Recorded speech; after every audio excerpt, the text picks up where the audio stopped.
হাইয়া আলাস সালাহ, ঘাড় ফিরিয়ে চলে যাচ্ছ, এই গর্বের দিন টিকে থাকবে তো? You will be very proud for this that I am a very young and steady. এটা ঠিক থাকবে তো? তোমার এই জওয়ানিকে তুমি ধরে রাখতে পারবে তো? তোমার এই জওয়ানি ঢলবে না তো? ভালো করে ইয়াদ করো, আমি তোমার বড় মেহেরবান আল্লাহ তোমাকে বলছি, একটু ঝুঁকতে শেখো।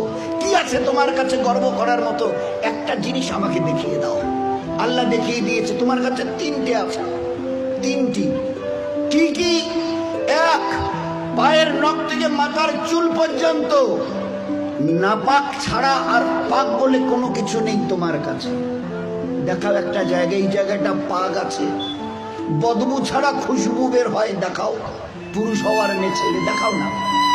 খুলিকাল ইনসানু মিন নুতফা। আমি আল্লাহ জিজ্ঞাসা করছি, তোমার পরিচয়টা আমাকে শোনাবে। পরিচয়টা কি আছে আমাদের কাছে ওই পরিচয় ছাড়া?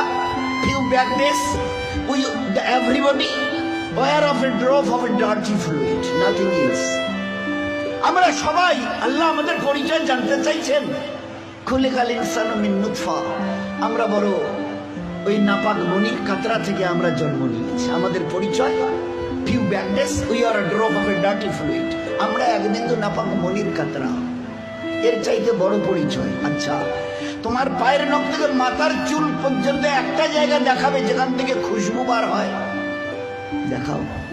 নাক থেকে যদি করো, স্বামীও পর্যন্ত বলবে নাকটা একটু ঘুরিয়ে ওই দিকে। মুখ দিয়ে অক করো যদি, তো ছেলেমেয়েরা বলবে আম্মু তুমি এটা কি করছো? পায়খানা পেশাবের রাস্তা দিয়ে হলে তো কথাই নেই। কান থেকে যদি কিছু বেরোয় তো কথাই নেই। চোখের এই জায়গা থেকে যদি বেরোয় তো পাশে কেউ বসতে দেবে না।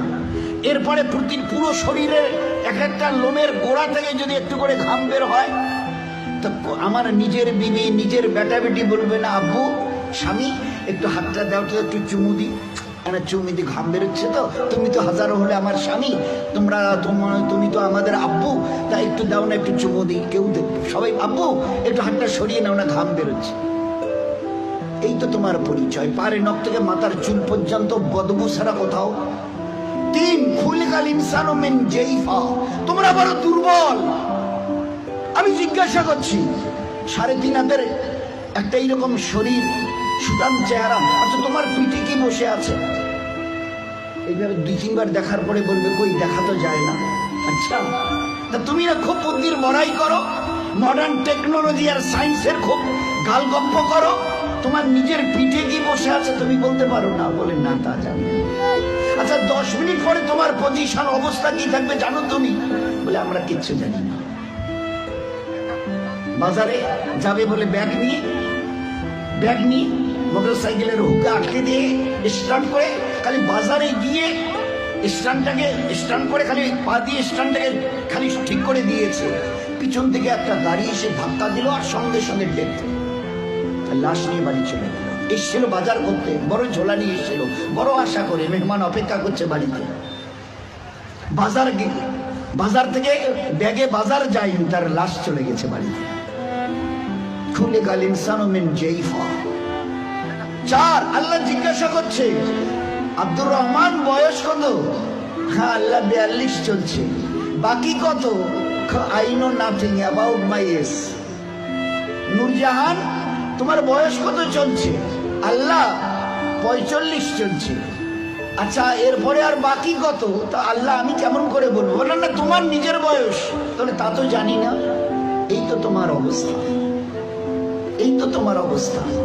তুমি এক বিন্দু নাপাক, তুমি বড় দুর্বল, তুমি বড় বদবুদার, আর তুমি তোমার নিজের 10 মিনিট পরের অবস্থা তাও তোমার জানা নেই। এরপরেও যে আল্লাহ তোমাকে তিলে তিলে তার দয়ায় এই সেকেল সুরত আর এইরকম হায়াত দিয়েছে, একবারও তার কথা ভাবো না। একবারও তার কথা ভাবো না যে কত দয়ায় তিনি তোমাকে প্রতিপালিত করেছেন। দেখবেন সবাই, আমরা তো ওই সময় থাকি না, ওখানে মেয়েরাই থাকে। বাচ্চা যখন জন্ম নেয় না, তো যারা দাদি নানি চাচি যারা ওখানে ভিতরে থাকে, ও তারা এবারে বাচ্চা বের হবার পরে এবারে হাতটার নখগুলো ভালো করে দেখে, কান টানগুলো ঠিক আছে কিনা, সব কিছু চোখ টোকগুলো, হ্যাঁ ঠিক আছে গো, ঠিক আছে, খবরদার বাচ্চা ছেলে হয়েছে মেয়ে হয়েছে, ঠিক আছে, সব ঠিক হয়েছে, সব আছে। চোখ আছে, বুড়ু আছে, মাথায় চুল আছে, হাত পা ওর নখটুকু পর্যন্ত বেশ গুজিয়েছে। আচ্ছা, তোর মুখে দাঁত কটা নেই কেন? কখনো ভেবেছ? এ জগতের ইনসান, ভেবেছো কখনো? সব বলছো ওকে, আচ্ছা দাঁত কটা যে নেই? আল্লাহ জবাব দিয়েছে তোমাকে বাঁচাবার জন্য। ওই সময় তোমার মুখে দাঁত কটা, যে আল্লাহ তোমার সবকিছু দিয়েছে, হাতের পায়ের নখ পর্যন্ত আছে, 2-4-5 দিন পরে কেটে দিতে হয়, সেখানে দাঁত কটা দিইনি কেন? তোমাকে বাঁচাবার জন্য। আমাকে চেনো, আমি কত বড় মেহেরবান তোমার জন্য। শুধু তোমাকে বাঁচানোর জন্য তোমার মায়ের পেট থেকে বেরিয়ে আসার সময় তোমার মুখে দাঁত কটা দেয়নি। যদি দাঁত কটা পেতে না, তো মায়ের সিনার ওই নরম গোশে স্তনে কামড় দিয়ে দিয়ে ক্ষতবিক্ষত ঘা করতে, 3-4 দিন ওইভাবে ঘা তাজা হওয়ার পরে মায়ের চোখের সামনে তুমি তরফাতে, জবাই করা মুরগিকে যেভাবে তরফাতে দেখো, ওইভাবে মায়ের সামনে তরফাতে, আর তরফাতে তরফাতে মরে যেতে তুমি। তোমার মা একটাবার মুখে তুলে তার নিজের সিনা তোমার মুখে লাগাতো না, এই জন্য তুমি কামড় দিয়ে ঘা করে দিয়েছো। আমি বাঁচাবার জন্য সবকিছু তোমার মায়ের পেটে বানিয়েছি, পুরো ফিগারের যা কিছু প্রয়োজন, each and everything has been given from myself, শুধুমাত্র except your teeth, তোমার দাঁত বাদ দিয়ে, যেখানে আমি তোমাকে আমার দয়ায় বাঁচাতে চাইছিলাম। ওই জন্য দাঁত কটা দিনই, নয়তো মায়ের স্তনকে কেটে ছিন্ন বিচ্ছিন্ন করতে, মায়ের চোখের সামনে তরপাতে তরপাতে তুমি মরে যেতে। একটাবার চিন্তা করেছো আমার কথা? তোমার প্রতি কত দয়া করেছে। ফের এই বাচ্চাটা হাদিসে পাকের মধ্যে এসে আস্তে আস্তে যখন বড় হয়, তার বুবুকে, ভাইকে, আব্বাকে কিছু খেতে দেখে, শব্দ এর কানে আসে, আমারও ওই রকম দাঁত থাকলে আমিও খেতাম। আল্লাহ বলে, হাদিসে পাকের কথা বলছে, আল্লাহ বলে তুই একটু সবর কর, সবর কর, কারণ এখন তোর অতটা হুশ আওয়াজ হয়নি, এখনই যদি দাঁত দি মায়ের স্থানে কাপড় দিবি, একটু সবর কর, এই 7-8 মাস 9 মাস 10 মাস হোক না, একটু যখন, তারপরে আমি দাঁত দেবো। গোস্তের ওই নরম জায়গা থেকে আস্তে করে বাবা মাও সব খুশি, আম্মা তোমার নাতির দাঁত গজিয়েছে শুনেছ? আচ্ছা, 2টো দাঁত গজিয়েছে, তো উঠতে দেখে সবাই খুশি। আচ্ছা, কখনো ভেবেছ এই দাঁতটা বাড়তে বাড়তে এই পর্যন্ত বারবার পরে আর বাড়ে না? Why? What is the reason of it? Who will give the answer? Who will give the answer? Anybody else of this world? আছে কেউ দুনিয়াওয়ালা, ও মডার্ন সায়েন্স, মডার্ন টেকনোলজি ওয়ালা, এই দাঁতকে গজাতে থেকে খুশি হয়েছো? বাড়তে বাড়তে এই পর্যন্ত বেড়ে গেছে, তারপরে আর বাড়ে না। কোন দুনিয়ার মডার্ন টেকনোলজি এর পিছনে কাজ করেছে বলো? বলো না। তো দেখেছো আমার দয়া? তারপরেও যদি যেভাবে বাড়ছিল, যদি আর 6টা মাস বাড়তো না, তোমার নিজের চেহারা আয়নায় দেখলে তুমি একবার দেখে আটকে উঠে বেহুশ হয়ে মরে যেতে, অজ্ঞান হয়ে মরে যেতে। কি বিকট চেহারা, নিচের দাঁতগুলো বেড়ে গিয়ে এইরকম, উপরের দাঁতগুলো বেড়ে গিয়ে এইরকম হতো তোমার চেহারাটা, বিকট একটা চেহারা হতো। আমি ওটাকে কন্ট্রোল করেছি।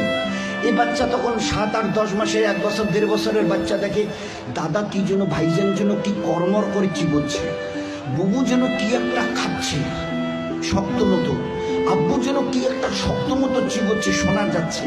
আসমান থেকে আওয়াজ আসে, তুই একটু সবর কর না। তোকে হালকা জিনিস খাওয়ার জন্য যে দাঁতটা এখন দিয়েছে, ওটার নাম হচ্ছে দুধ দাঁত, এর ক্যাপাসিটি কম, হালকা জিনিস চিবোতে পারবি, শক্ত জিনিস চিবোলে না ও দাঁত ভেঙে যাবে, তো তুই একটু সবর কর। ফের কদিন পরে একটা করে নড়া শুরু করে, আম্মু এ দাঁতটা নড়ছে, ফের একটা একটা করে 32 টাকা আমি ট্রান্সফার করি, ফের ওখান থেকে গজানো শুরু করি। এইবারে তুমি নিজের দাঁত দিয়ে যত শক্ত হাড় হোক, পেয়ারা হোক, যা কিছু মন চায় খুব কড়মড়ি চিবিয়ে খাও, কোনো অসুবিধা হবে না। এত বড় দয়ার দান দেখেও তুমি একটাবার আমার সামনে ঝুঁকাবে না? আচ্ছা, আমার কাছে তোমাকে ফিরে আসতে হবে না? বলো বলো যে ফিরবে না, ফিরবে না। আজ তুমি আস্তিন গোটাও, লাল চোখ দেখাও, আমার জমিনে দর্প ভরে পা রেখে চলো। আচ্ছা, তোমার কি মনে হয় তুমি আমার সঙ্গে মোকাবেলায় আসবে? আসবে? তোমাকে সেজদা করতে না, না, ওসব আমাদের দ্বারা হবে না। হয় হয় হয়, কি আছে তোমার কাছে গর্ব করার মতো? আর আমার সঙ্গে তুমি পাল্লা দেবে, মোকাবেলায় আসবে, কি আছে তোমার কাছে বলো না? এর মাছ, আজকের যেটা ফুলছে মাসল, এটাকে না আর এইদিকে ঝোলা মানে ফুলাতে পারবে না। শত চেষ্টা যদি করো তো উপরের দিকে নয়, নিচের দিকে ঝুলে থাকবে। যে দাঁত আজকে কর্মড়িয়ে অন্যের দিকে লাল চোখ করে তাকাও, এই চোখ আজ বাদে কাল ঝাপসা হবে। এ দাঁত তোমার কাছ থেকে তোমাকে জিজ্ঞাসা না করে বিদায় নেবে। এ কালো চুল তোমাকে না বলে সাদা হবে। এ শক্ত বডির মাসল এ তোমাকে না জিজ্ঞাসা করে গোশত আস্তে আস্তে চামড়া ঝুলে থাকা শুরু হবে। আমার কাছে কি তোমার কাছে আছে মোকাবেলা করার মতো? কিছুই আমি করব না, শুধু তোমার বয়সটুকুকে একটু যদি বাড়িয়ে দিই। ও আম্মেরহু নুনাক্কিসহু ফিল খালক, মায়ের পেট থেকে বের হয়ে যেভাবে মুখ থুবড়ে পড়েছিলে, নিজের পায়খানা নিজের হাতে ওইভাবে ছেনিয়ে নিজের মুখে দিয়েছিলে না, আমাকে তুমি কি দেখতে চাও? একটু যদি হায়াতটুকু বাড়িয়ে দিই, মুখ থুবড়ে পড়ে থাকতে হবে। পাশ দিয়ে কেউ হেঁটে যেতে রাজি হবে না, কারণ দেখলেই বলবে কেউ আমি একটু বাথরুম যাবো, আমার একটু হাতটা ধরে তুলে দাও তো। কেন কি তোমার ওই পিছনের দিন কটা মাসেল ফুলানো, লাল চোখ করা, জমিনে দর্প ভরে চলার ওই দিনগুলো কোথায় গেল আমি জানতে চাইছি। বলো না, আমি কিচ্ছু করবো না। একটা হাতি যদি এসে মশাকে বলে আরে তুই নাকি আমার সঙ্গে নাকি পাল্লা দিবি, তা আমি তো চিন্তা করে কুল পাচ্ছি না, তোকে যে মারবো কোথায় মারবো। আচ্ছা, একটা হাতি যদি মশাকে মারতে চায় কোথায় লাদ মারবে বলেন তো? তো আল্লাহ যদি আমাদের মতো 3 হাতের একটা কমজোর নাপাক ইনসানকে আল্লাহ যদি টোকা দিতে চায়, তো আল্লাহ কি জিজ্ঞেস তোর কোথায় টোকা দেবো বলতো?